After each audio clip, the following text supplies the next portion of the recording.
getting recruited is something that we get talked about every single day, pretty much, working with high schoolers. My story was I was a fringe guy, Division III, Division II, Division I guy. Like, could have really fell either way. And going out there, especially in AAU, when you have a team of guys that are all really talented, you don't really know what your role is. And for me, I naturally thought, like, I should try and go score. When I got to college and you start to kind of understand how coaches think and what they're looking for, you realize that there's only 2, maybe 3 guys on a team whose main job is to score. And usually those guys are upperclassmen. So when you come into a new program, you have to find your niche and find your place within that team. So that's who coaches are really looking for. Like the guys who they're looking for to come in and be impact scorers, like those are 4 or 5-star guys who aren't really worried about getting recruited. They're just out there playing. So for the 99% of guys, understanding that you have to show your game in something that's not scoring. That would be my main advice. But talk about like finding your role and showing what you're good at to get recruited. So I think the first thing is you have to genuinely know what your strengths and weaknesses are, and you want to highlight your strengths and minimize your weaknesses. Right, so that's also knowing your teammates as well too, to make sure that you're always getting put in those positions. I think, in my personal opinion, the best way to get noticed is to communicate and talk. Yeah. So, for example, the first 2 minutes of this video, I intentionally didn't say anything. Right, so I'm gonna guess that people watching this only really focused on you. So now think about a recruiter sitting in a gym. No one talks. So the one person that is talking, that's who they're gonna notice. Right, so it's a normal thing. Like if someone's loud and starts communicating, you're always going to turn and look at them, and you're going to figure out kind of who they are and what they do well. Now, there's good and there's bad to that. If you're talking all the time and then doing dumb stuff, they're going to know the bad stuff that you're doing. So like if I would have sat here and as I'm talking, I'm picking my nose, you wouldn't be thinking about me talking. You'd be thinking, why is this idiot picking his nose? Or just rambling. Yeah. People would be like, well, this dude shut up. He's not saying anything. Exactly right. So it's got to be precise. It's got to be like who you are. It's got to be real, but it also has to be giving direction. So I think the most important thing is knowing who you are, knowing your strengths and weaknesses, and then if you want to get attention brought to you, communicate and talk. So this kind of goes back to relationships. We talked about that last week. Finding people in your life who can accurately assess your skills, I think is super hard. You say friends tell friends what they want to hear, good friends tell friends what they don't want to hear, and honesty is super hard to come by.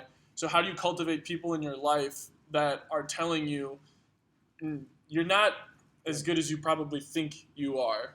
Well, it's like parents are tough, right? Because parents always look at you in a different way, and they think that you're probably a little bit better than you really are. So it's hard. I mean, you can go there, but you're going to get more positive feedback than negative. So having someone in your life that's just brutally honest is important. I think that's just developed off the court. It's that relationship piece again. It's having conversations, not just about basketball, but it's someone that you can genuinely trust. And then listening to them and really trusting them. And it goes both ways. Yeah, because you have to trust that when somebody gives you advice and it hurts your feelings, that it's in your best interest. Yeah, it's not in their best interest. And somebody also, if I'm going to tell you that you're doing a bad job, I have to trust that you're going to accept it. If I don't think you'd accept it right, I may not say it. And it's probably not going to be the person that you would think. It's probably not someone that you necessarily like all the time. It could be the member of your coaching staff who you think's a jerk to you all the time and you don't want to listen. Or like you're not listening to them because they're mean. Well, normally a coach wants what's best for the team, so like what he's telling you is normally the truth. So just sitting down and having a real conversation with them and listening, like what are my strengths, what are my weaknesses? It also goes back to that survey that we talked about. If you have, another Steve Hawkins line, if 10 people tell you you're drunk, you probably shouldn't drive. So if you get a questionnaire back of 10 of your teammates and all of them say you can't dribble, you're probably not a good dribbler, right? Or, you're not a good shooter. That's something you have to work on. Now, that doesn't mean it can't be improved. You just got to go work on it. But you have to trust that because that's what everyone has seen. I think it's really important that we can just talk about high school coaches, parents, if you're watching this. And it's different. Parents, it's more difficult because you have a jaded perspective. But high school coaches need to be able to give their guys an honest evaluation because if you tell them that they're Division I and they're not, you're just going to set them up for failure. Like I was lucky enough to sit down with my high school coach at the end of the year and I asked him, because he knew more than I did, do you think I could play Division I? And he said, I think you're good enough. I don't know if you're quite there yet, but I think you should go for it. And that led to me walking on and trying it. if he said, dude, you're good, like you can play now, I maybe wouldn't have worked as hard or didn't think that I had to work as hard, and then ultimately I wouldn't have made the team. So high school coaches, sometimes you got to be the bearer of bad news, but once it to be honest, you have to, or else you're screwing over the kid. Yeah, well then they're not going to do things in a situation where you need them to do it because they know you're lying to them. Like that all kind of comes out in the wash anyway. Yeah. The other thing that I would say just about being recruited in general is that you alluded to this earlier, and you actually just straight up said this. You're not normally going to go be the best player on a team, right? Hardly ever. It's very rare. So Connor Kachira is a great example.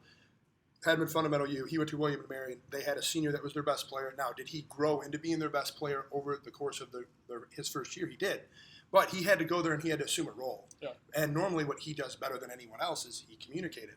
So, like, now he's on the court because the coach trusts him, and now he can produce in different areas, and next thing you know, he gets confidence. One thing leads to another. He's the freshman of the year. But that all came down to one, people being honest with him, to him assuming a role and knowing how to be really, really good at it. And then the biggest thing, more than anything else, you become invaluable if you can communicate and you can organize. Like, you learn that firsthand. Like, you started every game as a junior in a Big East school as a walk-on because we didn't have anyone else that could organize our team. You know what I'm saying? Like, so you can get a lot done if you can communicate and organize. So that, if you really want to get recruited, learn to talk. There's not always room for a scorer, but there's always room for a communicator. For sure. Quick ones. We discussed a lot of things that you are looking for. Do you have anything else that you want to add? Things as a coach, you're sitting in the stands watching an AU tournament. Things that kind of catch your eye that are not like skill related. So the first time I ever saw Tyler Hero play, he was a freshman in high school, and people will be like, "Oh, this is a lot." He shot 3 air balls, right? But he shot 18 times. And after the game, I offered him, and I said to him, "You know what's crazy about it is that people take the shots that they can make. You didn't get mad. You didn't act like an idiot. Like, you airballed it, but you came down and you kept doing what you could do." Well, I knew he had confidence. I knew he was a confident person. Yeah. Where someone that's like looking at their hands, like not running back, like, well, I know you're really not that good.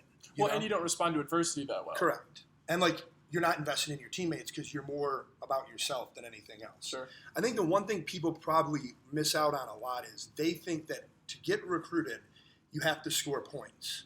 And I don't think that's true. I think you can really get recruited by having 8, 9 points, but you get 10 rebounds, right? Like, whoever leads the nation in rebounding always gets drafted. Yeah. Whoever leads EYBL in rebounding normally is always a great rebounder in college. So, like, you can get noticed for other things that people desperately need. And then you have to remember what a college coach is coming out to do. They're going out to fill gaps in their roster. So I already have it predetermined in my mind when I sit down and see that, man, I need shooting.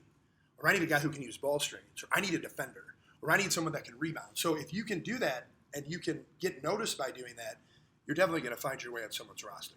I think it's crazy when you get to college and you start playing a little bit how much the scoring – how much harder it is to score in college. If you have a guy that's averaging like 8 points a game, like that's pretty good in college. Yeah. And guys think that they have to light it up. But it's really, if you can average 8 rebounds a game, that's really good. But scoring, it's just like a dime a dozen. It just kind of comes and it goes. So then the flip side of that, things that you see, you kind of touched on it, but things that you see in a player that you're like, red flag. Poor body language. Yep. Being about themselves. Right? Like, not like picking up their teammates, like just honestly just being selfish. I think anytime you're a person that looks in the stands all the time, or like when you get to the bench, you're always looking for your mom, your dad, or someone like that to give you advice, that's bad. Moving teams, quitting, there's a huddle and you're standing outside of it. Again, like when I go to a game to evaluate, I don't really watch the game. Like, I'm watching the person that I'm there to watch, right? So if you're out of the game, I'm watching you on the sideline. If you're in help side defense, I'm not watching the ball. Like, I'm evaluating what you're doing all the time because that's what I'm going to put into my family. So I would say anything that brings a negative connotation to you, you definitely don't want to do. And I would say that with parents as well, too. So parents, we watch you as well. Like, we get to know who you are. And we want to see, because at the end of the day, I know that's the person that player is going to be calling home to when things are going bad. And how's that family going to respond in this era of quitting and transferring? Perfect. You got anything to add to that? That is it. All right. Appreciate it. Go get recruited.